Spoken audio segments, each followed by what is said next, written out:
Hi there, I'm Zach Kircher, and you're watching Kircher Talks Entertainment. You know, there's a lot you can say about how 2025 went, but for me, I think one thing that I learned about myself is that as I get older, I'm gravitating more and more towards older movies. Were there still great new movies coming out in 2025? Yeah, of course there were. I mean, you'll get my list of favorite new movies of 2025 eventually. Still, the more that I see film fans letting social media convince themselves that they need to spend every waking moment of their lives seeing every new movie that comes out, whether it's good or bad, I find myself rejecting that trend and wanting more to catch up with what I've missed in the past. All of that is to say that I'm sad that I didn't watch anywhere near as many older movies in 2025 as I, probably should have. This year, I want to watch a lot more. Nevertheless, these films that I'm going to talk about now were the best that I watched last year, and I will cherish them for a long time afterwards. We'll be talking about the top 10 in this video, but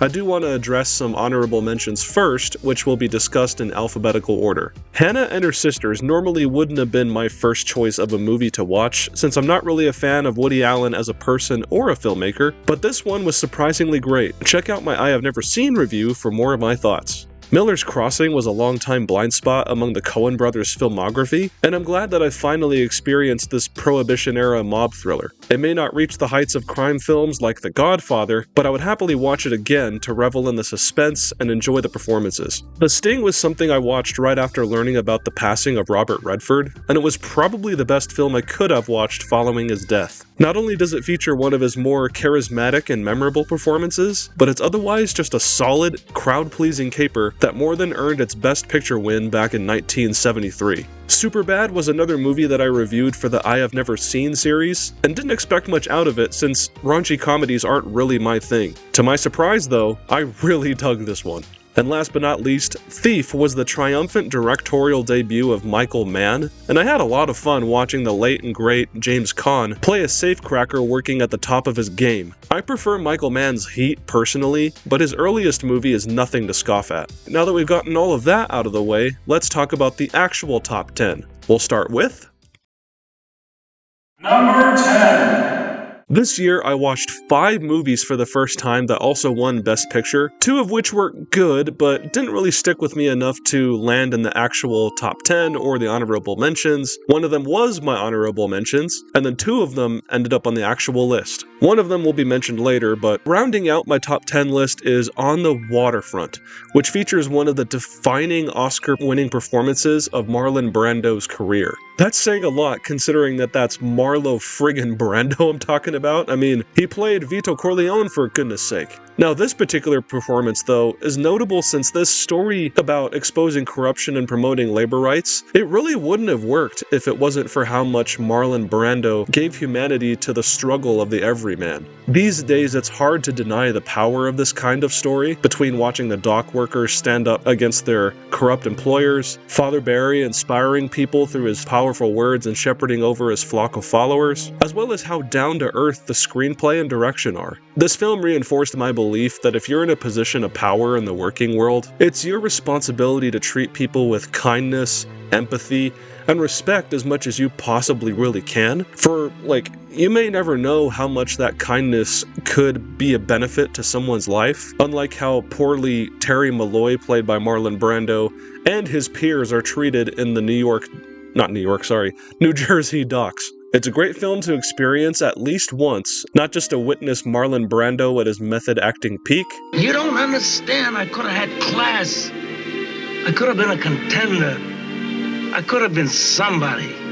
But also just to see this compelling story play out right to the very memorable end. Number 9!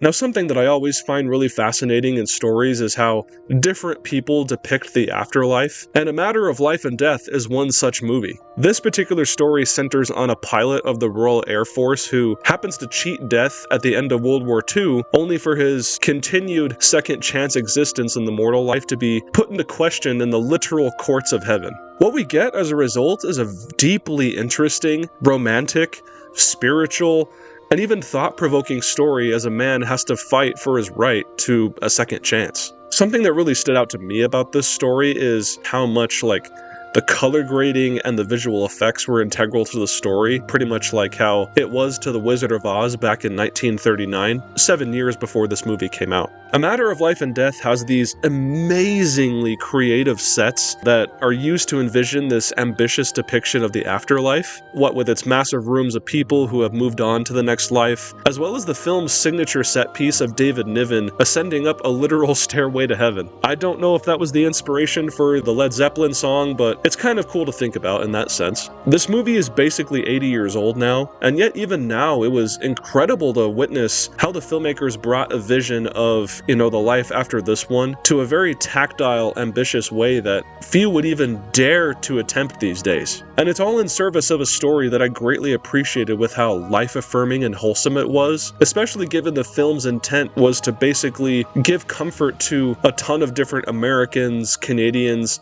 and British people who lost loved ones in the Second World War. And even now, it's a wonderful story that everyone should watch, both for its importance to film history and how timeless it feels. Number 8. It's rare that a comedy really hits me in the funny bone, which is why I'm grateful that the original Naked Gun was such a laugh riot when I watched it this past summer. Now, as of the recording of this video, I still haven't seen the reboot starring Liam Neeson. I plan to, I just haven't gotten around to it yet. Even so, I would be really shocked if that movie even comes close to the comedic genius of this film from David Zucker, who was known primarily for making Airplane. I think what really makes this film work so well, for me at least, is like other great parody movies, it never tries to comment on the silliness of it all or get too self-aware. Everyone plays this movie 100% straight as though it's like a typical cop procedural, only with the slapstick and the wordplay dialed up to 11. So this contrast of the actors taking it like, seriously, while the whole movie around them is just super wacky and obnoxious, allows for the humor to really work. It also helps that Leslie Nielsen himself is just... man, the guy was just an absolute professional. I can't imagine how he was able to do all of this stuff and, walk away off set with a straight face. He probably didn't, but, seeing him on camera and being able to do all of these things and say all of these ridiculous lines while playing it straight, that just makes it so much funnier. But also, it allows him to be a hero I could root for despite him, being an idiot, essentially. The stuff he gets up to in the baseball stadium in particular, that's the stuff of comedic genius, man. I suppose the only thing that really keeps me from ranking this higher is that it's so short that it comes and goes too quickly for me, but that's also a credit to the movie for, making great use of the time it does have, and not dragging out jokes or just elongating it for the sake of, just making it longer, Perhaps it'll grow on me even more in the future to the where it might become on the level of Monty Python and the Holy Grail or something.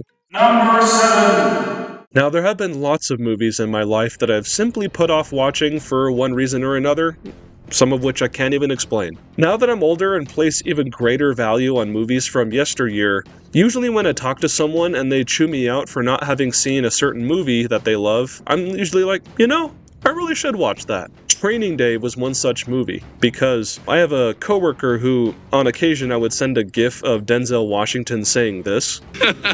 Okay. All right. And at the time, I didn't realize that was from Training Day, and so once he found out that I hadn't seen the movie, I had a deer in the headlights sort of look.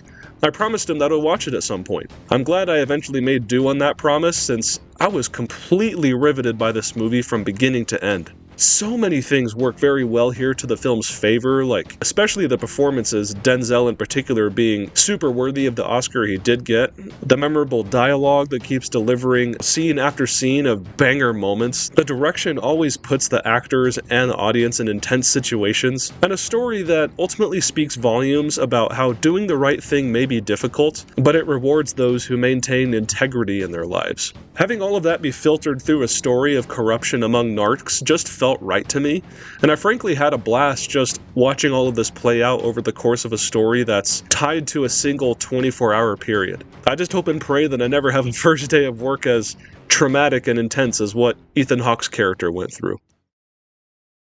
Number 6. Something about the bridge on the River Kwai always seemed alluring to me. Maybe it's my undying fascination for World War II that led me to watching it. Now that I'm a dad, I feel like I'm even more inclined to watch movies that you would normally call dad movies, if you will. Eventually, I checked out a Blu-ray copy from the library, and then I actually watched it with my dad on a random Monday night, and I can't say that I got what I expected, but I was completely floored by what I did get. Director David Lean, who is probably most known for Lawrence of Arabia, was always one to give movies a shocking amount of scale, but one that was appropriate to the story that he was trying to tell. And even when he was limited by technology, he was able to capture such incredible imagery with his camera. I mean, again, that example I shared earlier, Lawrence of Arabia, there are scenes in that movie and single shots that you could put on a frame and you would think that it was shot like yesterday. That is to say that same level of care and awe and wonder is here in Bridge on the River Kwai as well, what with its crisp colors, insane level of control over what's happening in the screen space, like blocking of the actors and whatnot, and how everything is captured so well in these massive sets. This movie also stood out to me for being a rare example, at least for the time, of not shying away from the great moral ambiguity that comes with war. The circumstances that surround the construction and attempts to sabotage the titular bridge make for compelling drama throughout, but it ultimately results in this very suspenseful test of patience for the viewer due to how much tension is steadily built throughout the runtime. Not to say that I found the movie boring, I certainly didn't. The striking performances, the well-written dialogue, the very interesting characters, and insane production value all came together for a mesmerizing experience. It's 2.5 hours, and it does take its time with its story, and so it's one that you kind of have to be on its wavelength for, and it made me earn its trust. For those who don't know how this movie ends, I'm not going to spoil it, but needless to say that I was well rewarded for my patience, but not in the ways that I expected. I think it's surprising and frankly shocking way that it ends is what it's helped its compelling story stand the test of time, and it more than justifies the many Academy Awards, including Best Picture, that it won. Number 5. Other movies released in 1977 oftentimes get overshadowed in hindsight by the fact that Steven Spielberg and George Lucas, respectively, gave two of the greatest sci-fi films of all time that year. That being the original Star Wars, George Lucas, and Steven Spielberg giving us Close Encounters of the Third Kind. I still think that those rank among the best films of 1977, as well as the decade at large, but one movie that I heard about incessantly ever since joining Letterboxd, when I was still in high school, is Sorcerer. Now, what is this movie, you might ask? Well, it's an adaptation of a French novel called The Wages of Fear, which has gotten a film adaptation before, but this particular one came from director William Friedkin, who was also a powerhouse director in the 1970s, having established that reputation alone from having made The French Connection and The Exorcist. The story follows an eclectic group of men who are recruited for a very dangerous mission somewhere in South America where they have to take these trucks and they have to transport crates of decaying dynamite to like an oil digging site. And as you can imagine, it has what my wife would call butt clench factor, to the extreme, that is. And yes, it's a very intense and extremely well done thriller, but just like with The Bridge on the River Kwai, it's a movie that I checked out from the library expecting to get one thing, just a straight action scene from beginning to end. And it really ended up being a lot more than that in ways that I didn't expect, but very much appreciated. Where this sweaty, desolate trek through the jungle ultimately goes is it explores what is the worst that big business does to exploit everyday people, both individuals and communities at large. The experience was it was very heavy to say the least, so it might be a while before I try to sit down and watch it again just for the intensity and the dour nature of it, but I can't deny how much it successfully balances between being this big budget thrill ride that really puts all of its money on the screen, while also saying so much about the world at large is definitely hard to hear, but it needed to be said. Perhaps one of these days I'll pick up the 4K release by Criterion and have that be when I decide to revisit it. Number 4. Back in December, I wanted to try watching more of what I would call alternative Christmas movies, which are movies that are set at Christmas, but they aren't necessarily themed around the holidays. Die Hard and Edward Scissorhands could be lumped in that same kind of list. My holidays ended up being busier than I expected, but I did find the time to at least watch Carol, which was absolutely terrific. In what is essentially a tale of love at first sight, you have Cate Blanchett and Rooney Mara working off their impeccable chemistry with each other to show two people of wildly different age ranges and backgrounds making a connection with each other. It certainly is a romantic story that blossoms from there, the likes of which is shot beautifully on 16mm film to evoke its 1950s setting even more potently. But what really stood out to me is that this relationship between Cate Blanchett's Carol and Rooney Mara's Therese serves as a response and like a metaphor to the cultural factors that were trying to pin down women of that age. Both women struggle with outside forces trying to stifle their own free will and identity. Carol even more so if you're familiar with the story, which I'm not going to spoil, and that only serves to make their fascination with each other all the more believable and empathetic, since they find a lot of comfort and solace being separate from everything else that the world is trying to force on them. The circumstances of their lives made it so that I rooted for them to just be happy and fulfilled, regardless if that meant that the two of them end up with each other by the time the credits roll. In the end, I don't know if I would put this in my rotation of Christmas classics to watch every year, but for what it's worth, it was a beautifully told story that stands as one of the best movies of 2015. Now that I think about it, I should probably make a video about that at some point.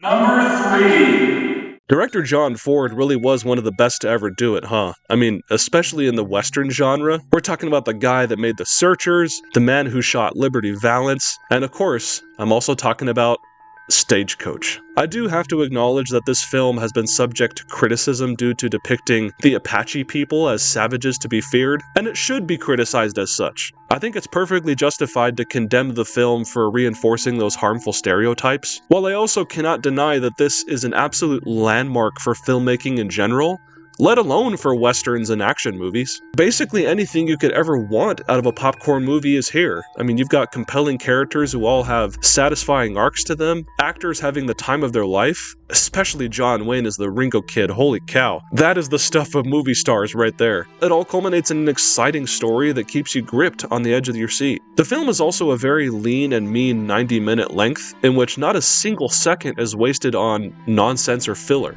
It all serves this story of classism and survival very well, and it culminates in this absolutely incredible chase scene that filmmakers would kill to replicate. It's that good. If you've ever seen a really cool action scene in your life, like especially chases, chances are it was inspired by that one scene in Stagecoach. Trust me, if you've never seen this movie, you have no idea how cool it is. But this is a situation where you come to Stagecoach having heard how great that one scene is, and you end up staying for the rest. That's how it was for me.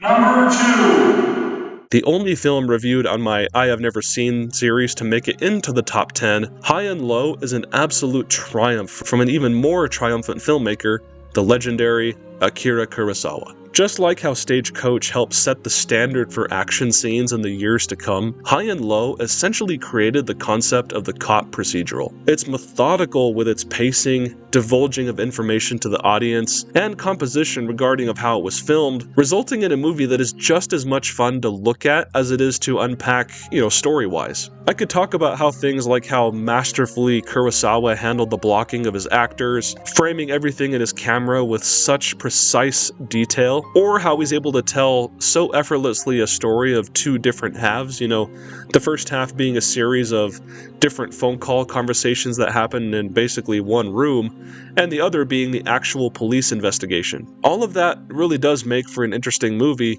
but at the end of the day, High and Low really stood out to me because of its deeply complex story of people, the likes of which are full of moral grayness. Kurosawa was smart enough to not give us heroes or villains who, fit a perfect black or white mold. These are layered people who are just as much victims of their surroundings as they are people of their own moral convictions. Even when the absolutely unforgettable and satisfying ending did happen, I was left conflicted because of how much of a bleak picture it gave for how messed up our world can be. High and Low deserves every single ounce of scholarly attention it's gotten over the past 60 years or so, both for its technical achievements as well as how stunning of a work of fiction it is. And yet, with all of that having been said, it didn't quite measure to what was ultimately my favorite first-time watch of 2025.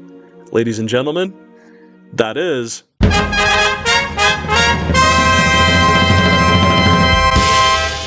For the fact that director David Lynch passed away early last year, some might consider it to be an odd decision that my first experience with his work would be the straight story, supposedly the least David Lynchian thing that David Lynch ever made. What I know is that this simple and true story of Alvin Straight, an old man who traveled across Iowa on a riding lawnmower to visit his terminally ill brother, hit me like an anvil crushing Wile E. Coyote. There's a lot of power in a simple but effective story like this, for David Lynch was able to extract a huge amount of emotion and poignant insights out of the small moments peppered along this journey across the gorgeous Iowan countryside. I mean, perhaps that might turn off some people. The idea that this movie is just so straightforward and honest about the challenges of life, and patient with its storytelling. Having such a simple story with not much of a plot, and then letting people just sit with their thoughts and emotions, that might be kind of a scary thing to do, to let the story kind of